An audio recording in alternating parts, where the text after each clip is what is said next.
हाँ तो स्टूडेंट्स, अपन यहाँ पे कल जो टॉपिक पढ़ा था कैपेसिटर क्या होता है वो बताया था आपको कि ये एक अरेंजमेंट होता है जिससे क्या होता है कि कोई चार्ज कंडक्टर है उसका कैपेसिटेंस मतलब धारिता बढ़ा दी जाती है उसके आकार और आकृति में परिवर्तन किए बिना ही, मतलब शेप और साइज में चेंज किए बिना ही। वो कैपेसिटर था आपका। अब वो कैसे कम वैसे मतलब उसकी जो मतलब कहने का मतलब है कैपेसिटेंस कैसे बढ़ जाती है, वो अरेंजमेंट क्या है, उसे ही हम यहाँ पे इसका क्या नाम देंगे, प्रिंसिपल ऑफ कैपेसिटर मतलब संधारित्र की धारिता नाम देंगे। तो देखिए यहाँ पे क्या बताया गया है कि जैसे मान लीजिए आपके पास कोई चार्ज कंडक्टर है, उसके पास आपने एक और कंडक्टर रख दिया, तो इंडक्शन के कारण यहाँ पे प्रेरण के कारण इधर क्या आ जाएगा नेगेटिव, और बाहर की तरफ दोबारा इंडक्शन होगा तो पॉजिटिव आ गया। अगर हम इसको अर्थिंग कर देते हैं तो अर्थिंग कर देंगे तो यहाँ पे क्या ये पॉजिटिव चार्ज क्या हो जाएगा, न्यूट्रल हो जाएगा।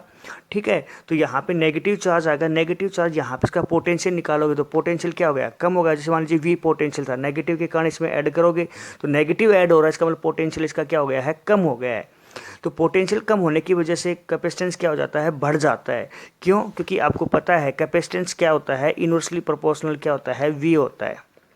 तो यहाँ पे इसी अरेंजमेंट को हम यहाँ पे क्या कह रहे हैं, प्रिंसिपल ऑफ ए कैपेसिटर कह रहे हैं। तो यहाँ पे लिखा है according to principle of capacitor when a earthing conductor is placed near a charge conductor. Earthing conductor है, किसी चार्ज कंडक्टर के पास रख देते हैं तो capacitance of charge conductor is increase by decreasing electric potential, मतलब उसका कैपेसिटेंस बढ़ जाता है इलेक्ट्रिक पोटेंशियल को कम करते हुए, मतलब संधारित्र के अनुसार, संधारित्र के सिद्धांत के अनुसार।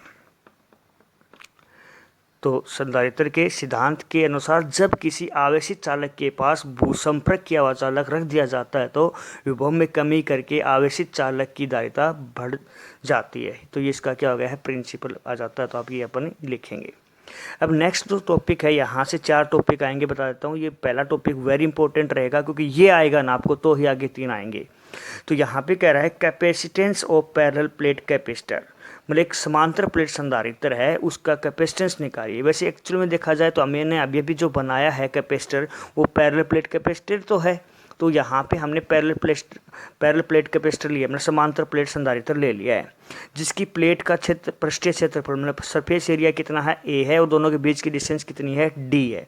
ये मैंने लिखा है यहाँ पे, consider a parallel plate capacitor in which surface area of plate is capital A and distance between plates is D, मतलब समांतर प्लेट संधारित्र लिया जिसकी प्लेटों का पृष्ठीय क्षेत्रफल ए है तथा बीच की दूरी डी है। हमें निकालना क्या है, कैपेसिटेंस ऑफ ए कैपेसिटर निकालना है, मतलब संधारित्र की धारिता निकालनी है। तो क्या आ जाएगा, सी आपको पता है सी इक्वल टू क्या होता है, क्यू बाई वी होता है। तो यहाँ से अगर अपन वी की वैल्यू निकाल ले तो आंसर आ जाए। तो यहाँ पे पोटेंशियल डिफरेंस निकाल लें, मतलब वी की वैल्यू, वी क्या है यहाँ पे potential difference between the plates, और क्यू क्या यहाँ पे प्लेट पे चार्ज है।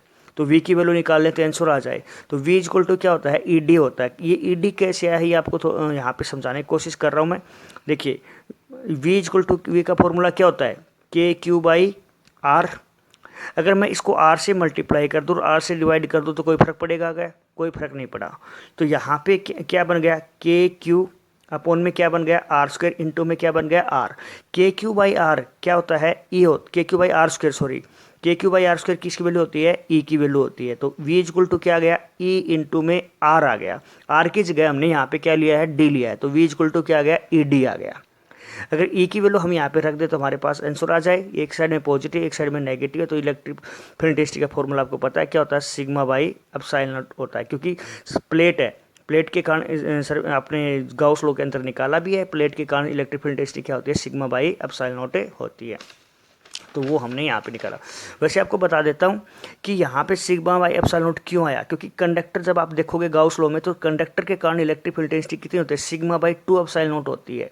यहाँ पे हम क्या ले रहे हैं, सिग्मा बाई एप्सिलॉन नॉट ले रहे हैं, क्योंकि यहाँ पे देखिए दो, यहाँ पे क्या होता है कि सिग्मा बाई एप्सिलॉन नॉट कैसे आया, क्योंकि एक्चुअल में एक प्लेट के कारण क्या होता है, सिग्मा बाई 2 एप्सिलॉन नॉट होता है, क्योंकि दोनों यहाँ पे इलेक्ट्रिक फील्ड इंटेंसिटी मान लीजिए E1, इसके कारण E2, दोनों की डायरेक्शन सेम हो गई, और एक के कारण कितनी है, सिग्मा बाई एप्सिलॉन नॉट हो गई है, और मतलब sorry sigma by 2 epsilon not और प्लस में सिग्मा बाई 2 एप्सिलॉन नॉट क्या हो गया, सिग्मा बाई एप्सिलॉन नॉट हो गई। ये एक्चुअल में ये कारण क्यों आ रहा है, हम सिग्मा बाई 2 एप्सिलॉन नॉट क्यों ले रहे हैं, क्योंकि ये जो दोनों के बीच की डिस्टेंस क्या होती है, बहुत कम होती है। अदरवाइज हमारा आंसर यहाँ पे क्या आना चाहिए था, अपॉन में 2 एप्सिलॉन नॉट आना चाहिए था। तो ये कंसेप्ट है, ये ध्यान में रखना। दोबारा बता रहा हूँ कि यहाँ पे गाउस लॉ के अकॉर्डिंग आप देखते हो, कंडक्टर प्लेट देखते हो तो उसके कारण इलेक्ट्रिक फील्ड डेंसिटी कितनी आती है, सिग्मा बाई एप्सिलॉन नॉट आती है। दो प्लेटें हैं आपके पास, इसकी भी डायरेक्शन इधर, इसकी भी इधर, तो दोनों को जोड़ोगे तो कितनी आना चाहिए था आंसर आपका, 2 सिग्मा बाई एप्सिलॉन नॉट आना चाहिए था। परंतु हम क्या लिख रहे हैं, सिग्मा बाई एप्सिलॉन नॉट लिख रहे हैं। क्यों लिख रहे हैं, क्योंकि ये दोनों के बीच की डिस्टेंस क्या होती है, बहुत कम होती है। तो एक प्लेट का जो इफेक्ट है बहुत कम हो पाता, मतलब आधा ही हो पाता, 50% ही होता है। तो एक के कारण इलेक्ट्रिक फील्ड डेंसिटी कितनी होती है, सिग्मा बाई 2 एप्सिलॉन नॉट लेंगे। दोनों की डायरेक्शन सेम है तो दोनों को क्या कर देंगे, जोड़ देंगे। तो दोनों को जोड़ेंगे तो क्या बना यहाँ पे, सिग्मा बाई एप्सिलॉन नॉट ही बना है। तो ये कंसेप्ट थोड़ा सा ध्यान से देखना है। उसके बाद आपने बता दिया यहाँ पे की value sigma by epsilon naught है, तो उस V equal to E D था, ई डी की वैल्यू पुट कर दी। तो हेयर सिग्मा आपको पता है सरफेस चार्ज डेंसिटी होती है, तो सरफेस चार्ज का फॉर्मूला पता है, क्यू बाई ए होता है। तो वैल्यू पुट कर दी। इक्वेशन नंबर 2 आ गई। क्वेश्चन 2 फर्स्ट में पुट करोगे तो क्यू से क्यू कैंसिल आउट हो गया, एप्सिलॉन नॉट ए अपॉन में डी आ गया। एप्सिलॉन नॉट क्या है यहाँ पे आपको पता है, इलेक्ट्रिकल परमिटिविटी लिख लेना अपने आप, मतलब विद्युतशीलता। ए क्या है यहाँ पे, सरफेस एरिया प्लेट। डी क्या है, डिस्टेंस बिटवीन द प्लेट्स हो गया।